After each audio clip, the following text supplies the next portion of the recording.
Hello friends, ये video सिर्फ revision purpose के लिए बनाया गया है। अगर आप पहले पढ़ चुके हैं तो ज़्यादा फ़ायदेमंद होगा। इसमें हम सब सिर्फ इम्पॉर्टेंट पॉइंट्स को ही कवर करेंगे।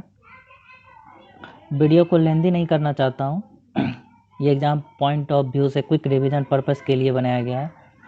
अगर आप यूपीएससी और स्टेट पीसीएस में देखोगे तो इससे रिलेटेड रेगुलर क्वेश्चंस आते रहते हैं। अगर आप थोड़ा फोकस करें तो बहुत आसानी से बहुत सारी चीज़ों को याद रख सकते हैं और एग्ज़ाम में अच्छे मार्क्स ला सकते हैं। तो इस वीडियो में हम बात करेंगे रेगुलेटिंग एक्ट की, जो 1773 में आई थी और इसके अंदर क्या क्या प्रोविजंस थे। तो लेट्स स्टार्ट।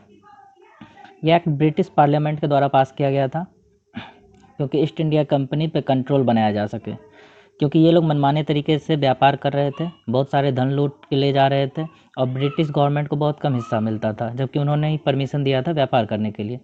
तो ब्रिटिश गवर्नमेंट ने ईस्ट इंडिया कंपनी के इंटरनल अफेयर्स में इंटरफेयर करना शुरू कर दिया। तो इसके लिए उन्होंने ये रेगुलेटिंग एक्ट 1773 लाई थी। तो अब हम देखते हैं कि इस एक्ट के अंदर क्या क्या प्रोविजंस थे। सबसे पहला, इन्होंने ईस्ट इंडिया कंपनी से कहा कि अगर आप वहाँ जितना टेरिटरी कब्जा किए हुए हो तो वो आप कंटिन्यू रखो, लेकिन आपके कंपनी के जो एक्टिविटीज़ होंगे, फंक्शंस होंगे, वो अब ब्रिटिश गवर्नमेंट रेगुलेट करेगी। और इन्होंने उनका पूरा पावर नहीं लिया, सिर्फ रेगुलेशन वाले पार्ट पे इन्होंने फोकस किया कि मैं उनके फंक्शन को कुछ कंट्रोल कर सकूं, ताकि ये मनमाने तरीके से कोई भी काम ना कर सकें। तो इसलिए इसे रेगुलेटिंग एक्ट कहा गया। सेकंड पॉइंट में देखेंगे आप कि इस एक्ट के थ्रू गवर्नर जनरल को भी अपॉइंट किया गया और साथ में 4 काउंसलर्स भी नियुक्त किए गए, ताकि वो सब आपस में कोऑपरेट करके काम को और अच्छे से कर सकें। और इन 5 को मिलाकर गवर्नर जनरल काउंसिल कहा गया। वारेन हेस्टिंग जो थे वो सबसे पहले गवर्नर जनरल बने और बंगाल के गवर्नर जनरल बने।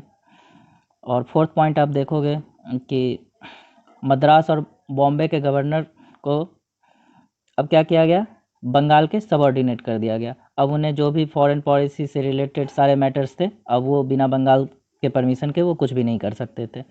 अगर इंडियन स्टेट से वॉर की बात हो तब भी वो अब बंगाल के बिना अप्रूवल के नहीं लड़ाई कोई भी कर सकते थे।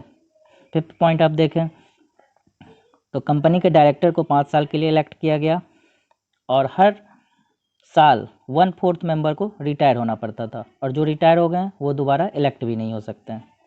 नेक्स्ट पॉइंट है, कंपनी के जो डायरेक्टर्स थे अब वही इंडिया के सिविल और मिलिट्री मैटर्स में रेवेन्यू को पब्लिक कॉरेस्पॉन्डेंस कर सकते थे। मतलब अब उन्हीं के परमिशन से ये डिसाइड किया जाता कि सिविल मैटर्स और मिलिट्री मैटर्स में कितने कितने रेवेन्यू दिए जाएंगे, और ये सब अब ब्रिटिश अथॉरिटीज़ के देखरेख में हो रहा था।